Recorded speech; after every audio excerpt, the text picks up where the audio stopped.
Hey, this is Pastor Jer. As the producer of Daily Gains, I want to apologize for the poor quality of the audio in this podcast. We changed up mics for this podcast, and as it turns out, it was a dud mic. So, please do your best to listen. Thank you for hanging in there, and we'll return to a better sound just as soon as we can.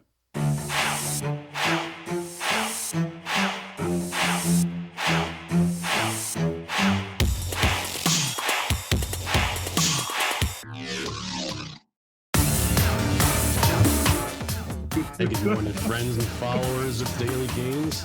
You sound like you're about to start a revival. Doing some vocal exercises as Brother Joseph was hitting record. Oh my goodness. So we're in Psalm 82 today. We're glad you guys are here with us. We're glad that God is gracious.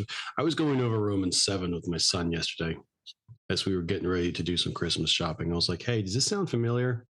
Like, what's he saying? He's like, well, the thing, he knows what he should be doing, but he can't do it. And he knows what he shouldn't be doing, but he's doing, he can't stop him. So I'm like, yeah, that's pretty much, does that sound familiar? It's like, yeah, it's pretty much my life.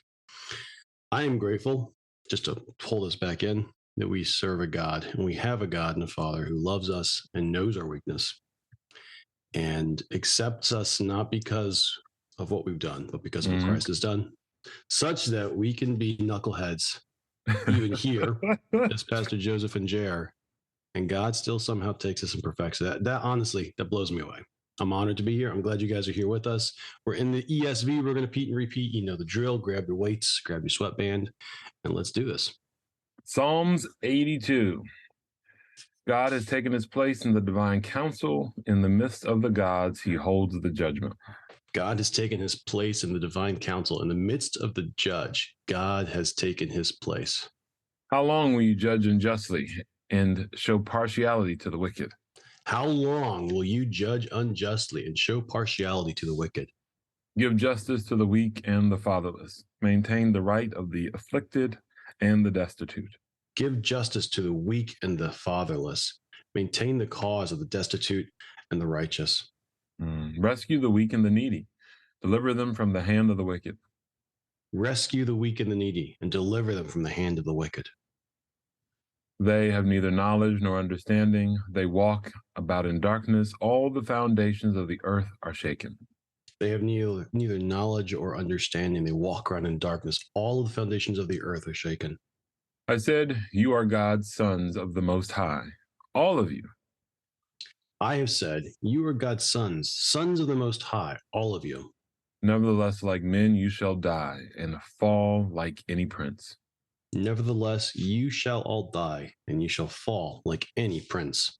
Arise, O God, judge the earth, for you shall inherit all the nations. Arise, O God, and judge the earth, for you shall inherit all the nations. May God bless the reading, hearing, and living out of his word. Amen. And this is Brother Asaph coming at us with a classic hit from the Remember Us, O God, in Our Faint-Heartedness series. Yes, this is, I'm sure, the best worship song. It's not even a worship song. This is the best hit of Asaph. I can hear it on repeat right now. That's right. God has taken his place in the divine council. In the midst of the gods, he holds judgment. This gods is a small g. It's almost like you know better. They are not equal. Honestly, they're not real.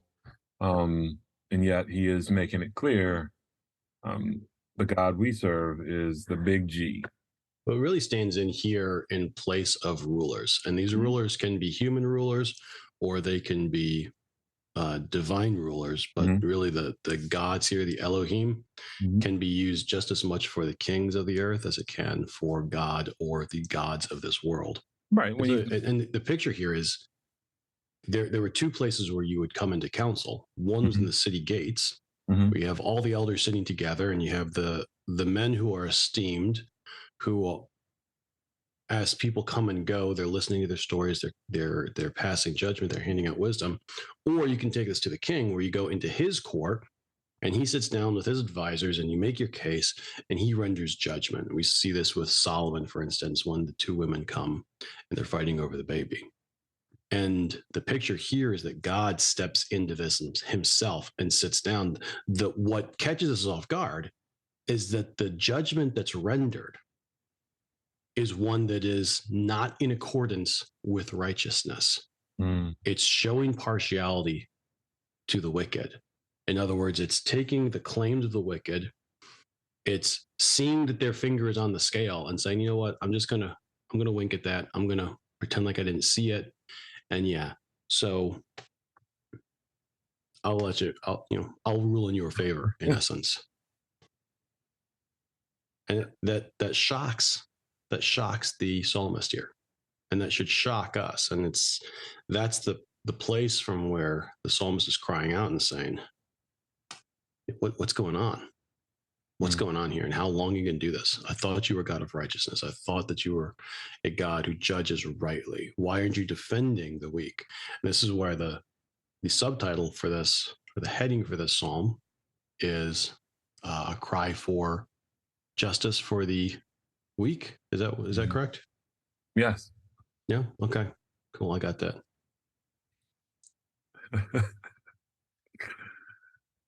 That's one for me. Really? This, as short as it is, justice for the weak and the fatherless, this is something, as we cry out, we still should be engaging with. I think one of the concerns for me is that this is so other. If you are well off and you feel that your voice is hurt, you don't think about typically those, whether it be in other countries or just in other locations, other communities. Yeah, like a door or two down from you. Correct, right? And so this prayer, this cry is one, in my opinion, when we look at the Sermon on the Mount, right, that really challenges, am I doing what I need to be doing so that I am weak and needy before God? Example, interesting. Am I giving to the point where I am dependent upon Him?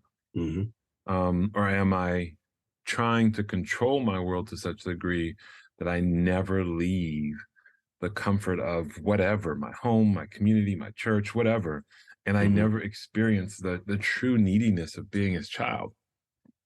Being in those places where I'm seeking to glorify Him, whether it's the gospel going forward, housing for those who lack housing, right, meals, giving up a meal so that someone else can experience nourishment. I know that God has it all, and it's easy to do the casual prayer, the blanket prayer of, God, thank you for my food, and please bless all those who don't have any. right. Like, this verse challenges me, because verse 6 is, I said, you are God's sons of the Most High, all of you, nevertheless, like men, you shall die, and fall like any prince. Right. Any prince, and the fact that you're going to die, yes, you might be holding on to this life a little bit too hard, and not recognizing that ultimately, verse 8, God judge. That's the challenge for me today, this morning, is living today not out of a fear that He is there and He sees everything, that God's gonna be mad at me because I ate too much whatever this morning, too many grapes or too many slices of pear. It is one of those things where I recognize, last verse, for you shall inherit all the nations. Right. Psalm 2 again. Yeah, really, like, this is almost leaping out of Psalms 1 into Psalms 2. If I'm doing what I'm supposed to do, being a tree planted by the river, I'm bearing fruit. Right. The fruit is not for myself. Right. God has provided me with everything that I need. Why then am I not living a life that is uncomfortable, one where it's good to be weak, because I know in that weakness He is glorified. When I'm needy, He is glorified. So yes, I am not making the wicked people, my life's norm, but I am amongst them to the point where they are able to persecute me because they know me to the point where they can see my heart and know that you are the most precious thing to me. And so I need God. I want to be needy. And I think that's the challenge of the psalm. I, I completely agree. And I want to unpack this a little bit more because I started off by talking about where, God is in this and he sits down, but we get a clue here, and we should see this the way that as the congregation was singing this together, they would have understood this. When they say, God, you've taken your seat in the council, the picture here could be, as I described it, where God's sitting down. It's like, God, why are you judging unjustly? But what we really see here when he says, I have said to you, you are God's sons, your sons of the Most High. He's talking back to those rulers. And all of a sudden, it should clue us in that from the perspective of the psalmist, what he's saying is, wait a second, I'm talking to you rulers who are judging unjustly. But do you recognize that God himself has just sat down among you and he's watching these proceedings? And we see this really clearly, like you said, when we get to that last verse. He's going to inherit the earth. He's going to judge rightly. And that's ultimately where I'm staking my hope as the person who's standing here, seeing the injustice and receiving the injustice, having to live in light of the injustice that you're doing. God has not closed his eyes to this. He just, in other words, walked into the courtroom, sat down on the bench, and is now watching over your shoulders. And you're acting as if you got this. No one can see what you're doing. You got the judge's robes on. You've got the gavel. Whatever you hand down, hey, who's going to say anything? And what you don't realize is I see God's sitting right there. He's checking your work.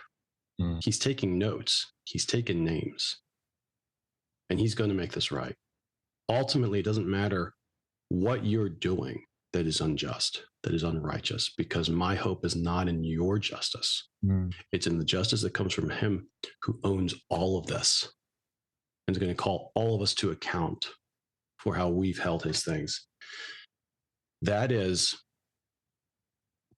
it's one of the things that it's a trope. And I don't like the fact that it's a trope because when something true becomes a trope, it loses its teeth in a way. But when I think about Negro spirituals and the hope that was viewed as they looked and sang about Jordan, and they looked and they sang about going through that river, ultimately what they're saying was, it may never get better before I draw my last breath. But along with Job, I know whom I have believed. And I know that in the end, he will stand on the earth. And with Paul, I know who I've trusted. And he will hold it until the day of salvation. And that's where my hope is. You can kill me. You can beat me. You can mistreat me. You can lie about me. You can throw me in prison. But I know who my hope is. And I'm holding on to him. Whatever you do, that's a really hard place to live. That tests to the foundation, the bedrock of our faith. That makes us ask ourselves this question: do I believe that God is truly faithful enough that I should be faithful and hold on to him? That's a challenge for me, because I don't deal with this. I deal with things that are much, much less. And I still find myself being like, yeah, maybe God didn't get this right. Maybe I should try it my way. True confession, but not going any further than that. That's a challenge for me. Yeah, you laugh because you know. That I do. Okay. Praise God for all his blessings. Psalms 82. Am I supposed to repeat it again at the end? What am I supposed to do? Hey, you know what? Let's let God have the last word. Yeah. God has taken his place in the divine council in the midst of the gods. He holds judgment. How long will you judge unjustly and show partiality to the wicked? Give justice to the weak and the fatherless. Maintain the right of the afflicted and the destitute. Rescue the weak and the needy. Deliver them from the hand of the wicked. They have neither knowledge nor understanding. They walk about in darkness.